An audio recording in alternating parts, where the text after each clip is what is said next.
Hey there, my friends. This is Bill MacDonald, the writing doctor, and today I want to share with you a strategy about deleting a sentence in revising that doesn't belong.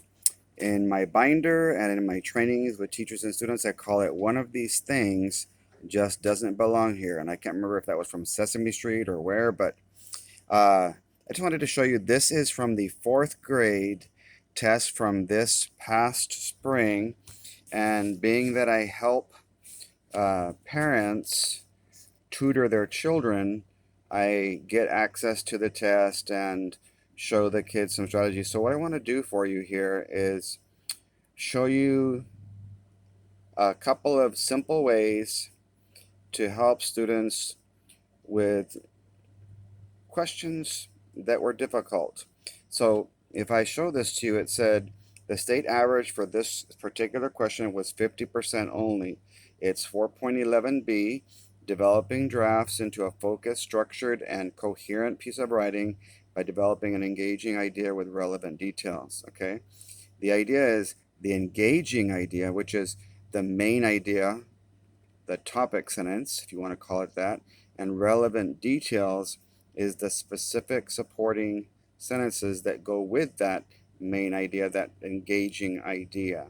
So I want you to notice where I wrote the acronym RULES so that we can have a checklist of strategies to do so that your students can have an easy way to remember what to do and the order to do it.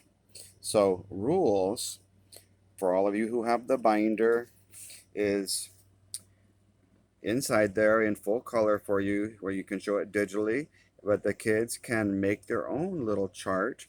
And if you think of RULES as a meal, then the R would be the appetizer, the U the meat, the L and E the vegetables, and the S is the dessert. They have to make it through all of the list of things that you want them to do. So read the question, then the passage solo, either softly or loudly. Why? That way you can see, say, open your mouth and say, hear and listen to the question, what's being asked, and then you can open your brain and start thinking, what strategy do I need for this question? Or you can open a book called a dictionary or a thesaurus if it's necessary, and then you'll hopefully write the right answer. The U is for underlining and understanding. Now, I don't like cubes, not to offend anybody, but it starts with circle. What's happening is kids that are auditory learners are missing questions like this one. As you saw, only half the kids in Texas in fourth grade got it correct. That means they went into fifth grade not understanding how a group of sentences belongs together inside a paragraph. We don't even have to read the entire passage, just understand which sentences belong and which ones don't. Underline so you can understand the question, not everything, but the important parts. Labeling, mark the test with highlighting or underlining or stars or whatever. I use brackets there for important information in each question and passage. E to eliminate and explain the wrong answers, and S to select the correct answer on the test and the Scantron, or if you want to submit into your computer response. On paper tests, the odds are 1, 3, 5, 7, 9, A, B, C, D. Odd has 1 vowel and 3 letters, first 2 odd numbers. Even has 2 vowels and 4 letters, first 2 even numbers. So on paper tests, it's going to be odd A, B, C, D, even F, G, H, J, and this coming year is the last year we have the option to test on paper. But some of you are telling me that the online tests, at least the practice ones, some of you are telling me that the real test only has A, B, C, D, which I think is a huge mistake. They need to be alternating back and forth so that the kids won't accidentally make a mistake. And I think people think that a computer is going to solve everything. It's not. There's still a chance to make a mistake and bubble the wrong answer. So I just really think they should stick with the alternating A, B, C, D, F, G, H, J. So as we read, underline, label, eliminate, explain, select, let's do that. Jake has included an unnecessary sentence in the second paragraph, sentences 5 through 9. So I underline unnecessary, and with revising its arm, are you going to add, remove, replace, or move? So we're just going to remove something in the second paragraph. So I would make a bracket around the second paragraph or highlight it. It's sentences 5 through 9. So if you look at my hand, 5 would be the topic sentence, 6, 7, 8, 9. So these would be the specific supporting sentences. And so let's see what it says. Which sentence should be deleted? So deleted is just a synonym for remove, take it out. So sentence 5, 7, 8, and 9. So the only one that they did not leave as an option was number 6. So of course we don't want to eliminate 6. So if you think of the little monkeys that you buy at Dollar Tree or Walmart, they look like little S's. So what they're saying is green monkeys. Let's keep 3 green ones because they're specific supporting sentences about what we're seeing here. Lily, and one of them is vague. It has nothing to do with that main idea, Lily being a person with sicknesses, and the relevant details, the different things that are the causes and the results of that sickness. So what I want to show you very briefly is I went back to the passage and I went ahead and highlighted. So in order to get question number 5 correct, question 5, I'll put Q number 5. All your students had to do was zoom in on that paragraph, but I want you to remember something, that anytime the students are asked to understand, to add, remove, replace, or move a sentence in the context of a whole paragraph and or an entire passage, that's when they tend to struggle. So that's why half of the Texas fourth graders got this incorrect. And so yes, this is a fourth grade question, but I can see that main idea, specific supporting sentences, a main idea of a selection, summary of a selection, summary of paragraphs, that was missed all the way from 3rd through 10th grade.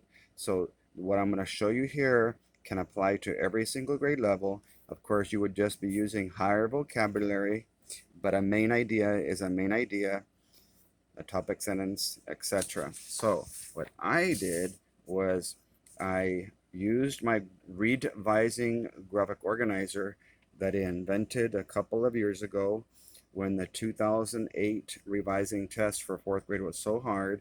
And so READ-VISING means reading is just understanding the content. Revising is improving the content by adding, removing, replacing, or moving something.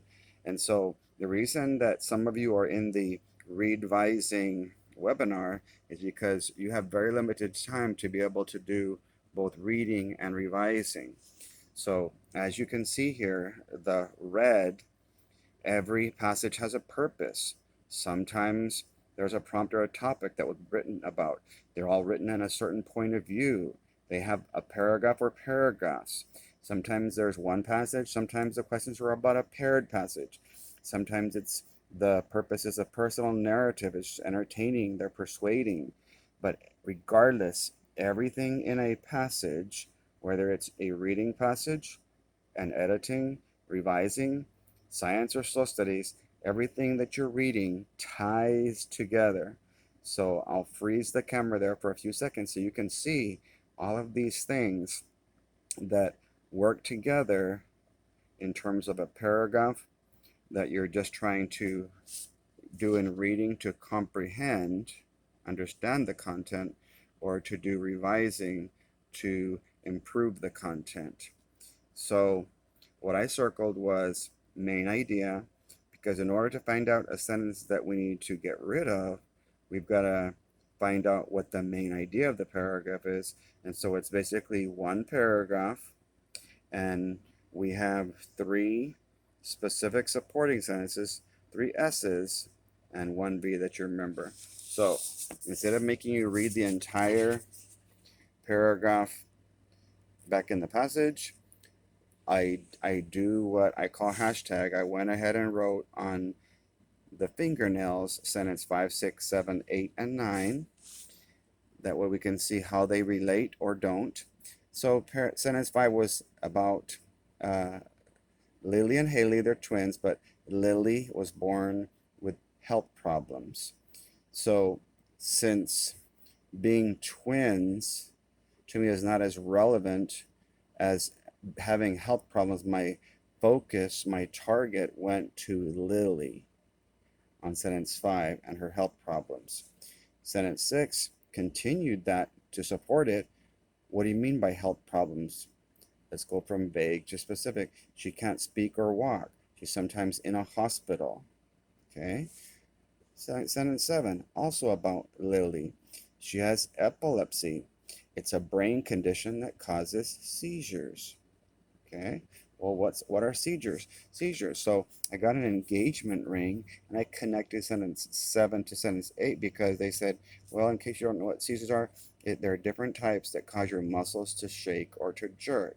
Okay, so I can see how those sentences are engaged, how they're related. And then we have sentence 9 that says, hey, there's other brain conditions that people are born with.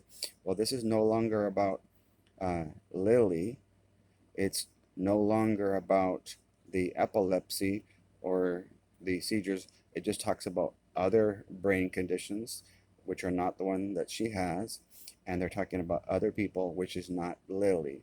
So sentence 9 is the one that we're going to be removing. And so if you look at the answer choices, sentence 5, I put an S because it is about Lily and her health conditions.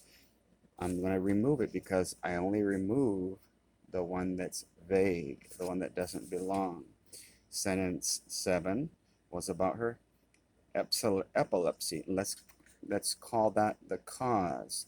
Sentence 8 was the brain seizures that she gets because of them. So think about the transition. The cause for Lily is the epilepsy. The effect is the brain seizures. So one causes the effect, the result of the other one. And so the one we're going to eliminate is letter D because it's not about Lily or her epilepsy. So I would recommend you teach the students to fill in the letter on the booklet so they can practice. If they're going to still do paper format, write a little D next to it. And then what I like to do is next to the letter I'm going to choose, put 5 from the book with the D that I chose. That way when I go to the computer to enter my online response, your kids, when they're doing their strategies, they can put a little D and they can annotate a little D next to the 5, and they can make sure that when they go to their computer Scantron to submit, they be sure to click 5 with a D next to it in the computer Scantron, just like the 5 is next to a D here on the book. So there you have it. My next video is going to be called We Go Together. And it's again about a paragraph, 27, let me see closely, 32, 28, 29, 30, 31, 32. So all I'm going to do is draw an extra finger at the end of this one with the same concept, and it's all it says is they just want to add a closing sentence. So on my next video that I'll do in a few minutes, what sentence can be added to the sentence because of the concept we go together. Now, on the back of the rules acronym, there's a really cool teacher that I made named Mrs. PVC, and it's going to help your students with the process of what we call elimination in editing or revising. The MRS stands for Mrs. Does what I choose change the meaning? Is anything missing? If so, look at her hair, eliminate it. Lots of E's. Look at her eyeballs. Is there any repetition or a run-on? I'm not going to pick it. Is the subject missing for editing, or is it specific to the content for revising? So we're asking these questions with her little ears there. If any of these are true, you eliminate it. So PVC, the pipe, is the predicate missing for editing, or does the point of view change for revising? Eliminate. For the editing, does the verb tense change? Is it too vague for revising? For the content, does it change the content? And that's what this one did for revising. Does cups, is there a problem with cups, capitalization, usage, punctuation, or spelling? And remember that the question and the passage all have to connect to each other. So I love the construction cone back there. Make sure that we do questions under construction, and I highly suggest that you remind your kids that everything in a paragraph goes together. So since there's only 4 answers on multiple choice, 3 of them will be the ones that you'll eliminate for this coming year, and 1 you'll select. In the following year, there'll be sometimes multiple correct answers, but we'll cross that bridge when we get there. So God bless. Please do me a favor and share this video. Click like on my YouTube page. I'm on my Facebook page. Share it with your 4th grade, 5th grade, 6th grade through 8th grade. Anybody who has to work on main idea summarization for reading, because one of the sentences in that paragraph did not belong, and in reading the paragraph would have already been eliminated, but in revising the kids have to figure out which one to eliminate. And so that's the cool thing about combining the reading and the revising world. Thank you guys, and God bless.